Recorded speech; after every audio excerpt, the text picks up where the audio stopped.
What is Robocraft to me? To me, Robocraft has been this creative outlet where I can take these limited number of parts and create new, interesting things people can go out and enjoy and be competitive with. So I've enjoyed it. You know, it's been a good game for me. And it's going to be changing here this next week. In fact, tomorrow, I think, will be the big patch day, where some of the core mechanics are going to be totally shifted around. So I'm going to be talking about that. I'll be showing off some of my new robots, and I'll also be talking about where I see Robocraft going in the future. So stick around, and let's talk about that.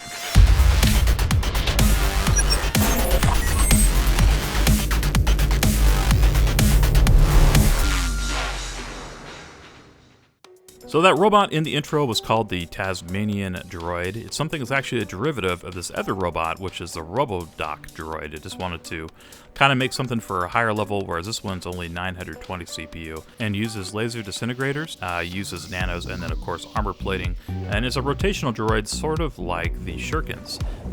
So that's kind of how it works. It would be something that probably would work well in the brand new game we're going to be getting here this week. And I say brand new game because there's going to be a kind of a major update taking out the CPU per level thing that we do and just giving everybody 2,000 CPU instead of 1,750 as it was before. So everybody's getting a little boost in the CPU. There's not going to be any more grinding anymore for levels, which some people could see as a bad thing and some people will appreciate it. If you're a new player, you're probably going to like it. If you're an older player like me, probably not the biggest fan of it. You know, I have 4 accounts and I've got them all up to level 150 the old-fashioned way, and it did kind of feel like an accomplishment, and I actually kind of enjoyed that experience. So in a way, it's going to be kind of too bad that it's going, but I think the hope is that it brings in more people, more players, and that they stick around longer. The writing is kind of on the wall with Robocraft. It's been in decline for a while, and I think this is a attempt to kind of resuscitate the dwindling player base, as this last month was the lowest Robocraft has been as far as a player base on average, according to the Steam charts. And unfortunately, that's been a pretty steady decline over the last 6 months. We might have had 1 month in there where we had a little bit of a gain, but it's pretty much taken away the next month. So they need to do something, because if with a dwindling player base, it's going to be harder and harder to collect revenue to keep your team hired. And Robocraft is a business, and I know they got to keep their staff employed, and they want to feed them and be able to pay them well. And if you can't do that with your game, you have to do something else, like make a new game or close the business, one of the two. So this is kind of an attempt, I think, to stave that off and see if they can start growing more now than losing players. So Robodoc droid and Tasmanian droid are both pretty fun little robots. I've found that they do really well unless you run up against the Proto Seeker. So I wanted to try some builds with the Proto Seekers too, just to kind of see how they perform now, and I've noticed a big improvement in that arena. Especially when playing lower CPU rankings, it seems like Proto Seekers are really good now. And I tried coupling them up with the improved flat cannons, and it seems like a great combo because you can take out crystals real well, aircraft really well, and range people pretty accurately. And then you have the Proto Seekers when you're up close, which just absolutely shreds anything with electroplates or with this lower part counts. I've noticed if you just run around a player and you're close to them, a lot of times they can't keep their weapons trained on you, like here. And you can just pretty much tear them up, as they'll have a hard time getting you. Of course, I have my team behind me too, so that also helps. So some other changes coming up in this new patch. They're going to be making robots move slower or quicker depending on the weight of their vehicles, the mass of the vehicles. So sprinter legs are not going to be a solid 174 miles an hour no matter what you do anymore. It's not going to be dependent on what kind of blocks you use and how much weight you have will then translate to how quickly you move. Tank tracks are also going to be buffed up now, so they'll be the toughest part, and I imagine they'll probably also be one of the parts that carry the most weight. So that should be an interesting change for sure. And then the other mech legs too might be more viable, as I imagine they'll also hold more weight than sprinter legs. So I do kind of expect it to be a little nerf for sprinter legs, and it will mean that you need to use probably lighter weight blocks on your stuff if you want to move as quick. Another new change is that the energy pool for robots will basically take away from how much energy you have from your weapons. So the more blocks you put into a bot, the less energy you have to fire your weapons. That means little robots will be able to sustain their fire rate longer, probably increasing their DPS if they can put a decent weapon on their vehicle and have a good fire rate. Where bigger robots won't have quite as much sustained firepower, but of course you got more blocks to knock off, and so it should make them a little tougher robot up against some of the small, more agile bots. But so it's hopefully going to make it kind of an interesting dynamic and make it so some of the newer players can play with players who've been around longer. And again, I feel like this is coming from a place where the developers of Robocraft want to give us, the players, the best experience possible. And with the lower number of players we have recently, it takes a lot longer to get into matches, especially like League Arena, I've noticed, and Elimination and stuff take a lot longer than they used to. So with this, hopefully, pooling all the players together, letting them all into the same matches and play different roles in the match, we should have a better player experience as far as wait times go. As far as how the game actually performs and if people are happy playing the matches, that's kind of yet to be seen. But you got to keep your fingers crossed, I think, for that. So that was a pretty decisive little victory there for my prototype robot. I think I'm going to go ahead and call this guy like Proto Sentinel Droid. And I might put him up on the market. I mean, he's just a real simple bot. It's got a power booster on board, and now that's going to be going with the new patch, and it will become a power module, which is going to be an active module, just like all the other ones, where you press it, you'll get a little bit extra power, and then every 60 seconds you can reuse it. Where before, it would passively give you just an extra 20% power. So that should be a big change. I don't know if it's going to make the power module less or more attractive, but I guess we'll find out in a day's time. So this is another Proto Seeker droid I just called the Balrog. It's max CPU and uses 4 of the Proto Seekers for maximum fire rate and 2 of the Flak Sentinels, as that seems to do pretty good work against anything in the air and also crystals and just long-range stuff in general. And then I threw on a couple of the healing beams on the back. They're constructors. Power module inside, of course, will be the energy module or power boost module tomorrow, and then of course you got Blink as well too. So fun little robot, and it actually does work pretty well at the maximum level if you get up on somebody and are able to unload the Proto Seekers into them. It seems to be pretty powerful now, so something you might try out, especially in the new patch. If you're building a smaller robot, Proto Seekers could be definitely a viable option. So this thing doesn't have anything to jump or really get around besides just its blink module. So once you lose your legs, you're just kind of a sitting duck, and you gotta hope and pray that no one murders your face. But being here underneath the that kind of shocked me. Being here underneath the tarp, it helps a little bit with cover. So let's go back and talk a little bit more about the Robocraft game and what's been going on with it. You know, Robocraft has been kind of having its issues as far as keeping its players, and I was thinking to myself, what other ways could Robocraft improve the amount of people it retains? And one of those ways is, I think, just fixing some of the bugs I have in the game. One example I can think of is those robots I showed you at the beginning of this video that were spinning. If you mount any guns upside down on them underneath the robot, they'll just spray aimlessly. You can't hit anything with them. Even if it's a nano gun, you can't hit your friends. This here, with the plates not matching up correctly, this mirror bug, this was supposed to have been fixed patches ago, but again, it keeps coming back. So things like that, I mean, they're frustrating for players who have been in the game for a while, and they see the bugs and they don't get fixed.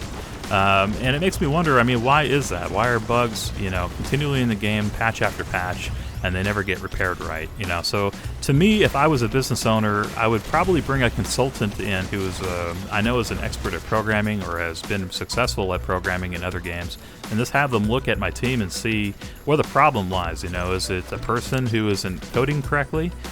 Consistently, you know, or is it a number of other things, or maybe the code that was set down as a platform for the entire game as problematic and needs to be written. I don't really know, but if it was me and I was running Free Jam, I would want to know why that's consistently an issue, and if changes need to be made as far as the people who write the code for the game, then I think it probably is time to do that, because otherwise you're going to keep losing players, and I think you'll have to fire people anyway. So, you know, one way or another, it's probably a good idea to figure out why there's consistently bug issues with this game. Another thing here too is this blink bug. I just look down and I see in the chat, you know, people think that I'm hacking. I have no idea that I'm invisible. Basically, if you blink sometimes, other players will not be able to see you, and you have to have somebody else tell you, hey, you're invisible, so you know that you have to blink again. And I guess it doesn't make you uninvisible by blinking every single time, as later on in this little match footage they say, no, you're still invisible. So, you know, I have to go do it again, and then by that time people on the other team are upset. They think that there's somebody in the game who's cheating and exploiting. And then, I have to deal with their criticism and people thinking that I'm a cheater. And, so it's just annoying for everybody. So it's something that needs to get fixed. They say, I guess, in the forums that they are trying to replicate the bug, and they think they might have fixed it, but they're unable to replicate it. And, I mean, that seems kind of odd when everybody in the game experiences the bug. I mean, not being able to figure out what's at the bottom of the root of the problem is kind of a problem unto itself.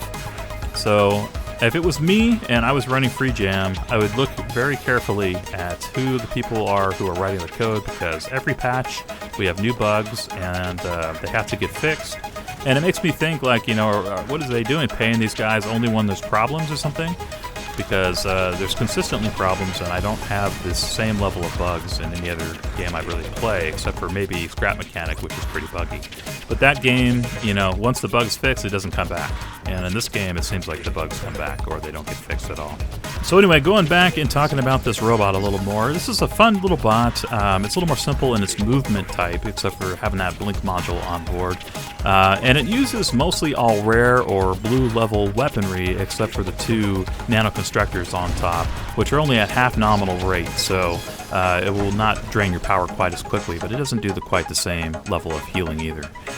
I'll go ahead and throw Balrog up on the shop as well. That's the name of this robot. It will be under the GamerGuide account, so if you look up the name GamerGuide, you should be able to find this if you wanted to try something different and try playing with Flak and Proto Seeker combination, which works pretty nicely, I would say. One thing that I think makes me a little different than most typical Robocrafters is I've already been through college, and I have a degree in business entrepreneurship. I've managed a couple businesses, and I run a business of my own too. And one of the things I think that allows me to do is look at other businesses kind of objectively and get a feel for what they're doing right and what they're doing wrong, and if I think they're going to make it or not. And looking at FreeJam and Robocraft in that way, I gotta say that I don't think Robocraft's going to be around in 2 years or 1 year unless this new patch really makes a drastic change in the retention base and can turn things around. So I have to ask myself, does it make a lot of sense for me to continue to do Robocraft videos here on GamerGuide channel if the game isn't going to be around in a year or 2? And in the long run, not really. I know you guys enjoy watching them, and that's where most of my views come from. So if you guys are still interested in seeing me do Robocraft videos, definitely leave a like on the video, leave a comment down below, let me know that you guys are still interested in seeing Robocraft. Maybe you're just taking a break for school and that's what's going on, or maybe you've kind of lost interest in Robocraft but you still enjoy these videos. So definitely let me know what you think about that down below. But I am considering seeing how Robocraft does in this next month, and then kind of making a decision if I want to continue to do Robocraft videos here on the channel going forward, or maybe take up some different games, depending on what you guys like and what the interests are of the community. Anyway, guys, this is my other new robot, kind of my should be my featured robot of this episode. It is called Dragoon Alpha, and it is a helicopter sprinter mech that uses a Mega Plasma and 4 of the SMGs. Also has a power module, or what is now going to be called the energy module, and a blink module as well. It does fly with 3 rotors. Without 3 rotors, it will fall to the ground, but you can still run around, and you can blink too. So it has lots of maneuverability options, which I like a lot. And then a big, powerful Mega Plasma on front, which really does a good job and is still my favorite weapon in Robocraft. And it'll be interesting to see how the new patch affects Mega Plasma. I've heard people in Atlas Core say they're going to be building smaller robots with big Mega Plasma on the bottom, as the energy boost doing that should be worth it, and Mega Plasma is pretty tanky as it is right now. Also, the Gallant Gurus to kind of think the same thing and looking at new options to play with.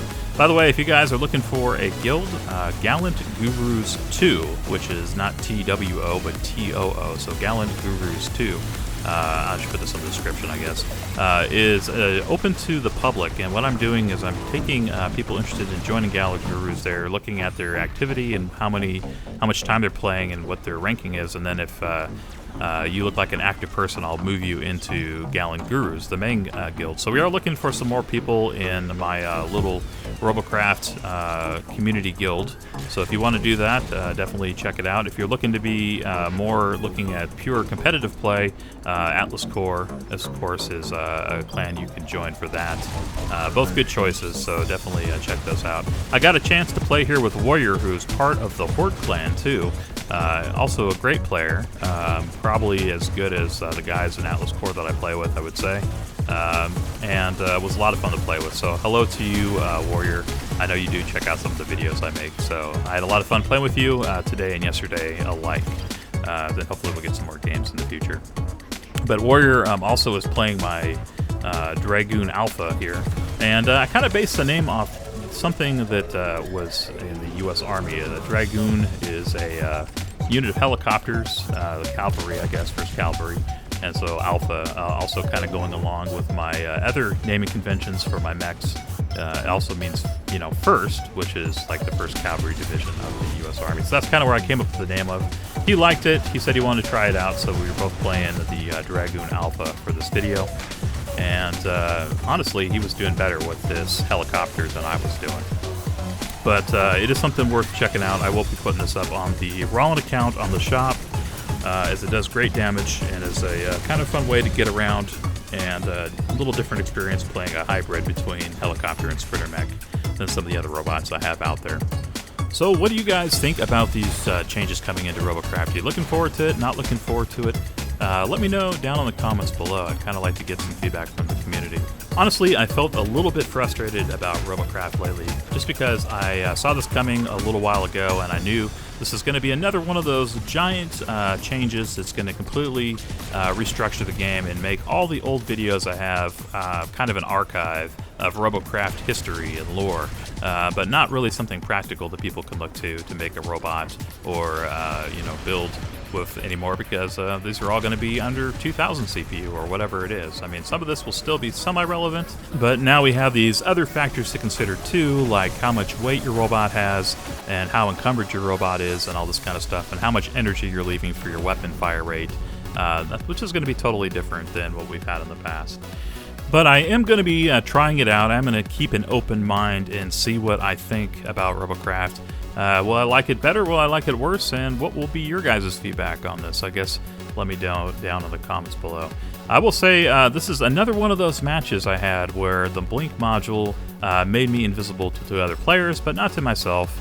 And so again, it's sort of frustrating having to deal with this bug. Hopefully they got it worked out, but according to what I saw on the forums, they think they might have figured out the cause of it, so I'll keep my fingers crossed. Anyway, guys, thank you so much for joining me. I'm going to go ahead and wrap the episode up here. If you're interested in seeing some more games like Crossout, Galactic Junk League, Robocraft, those kinds of things, definitely subscribe and come back here real soon. I'll be putting out some more content here in the near future. Anyway, thanks again, and I'll see you guys in my very next episode. Later.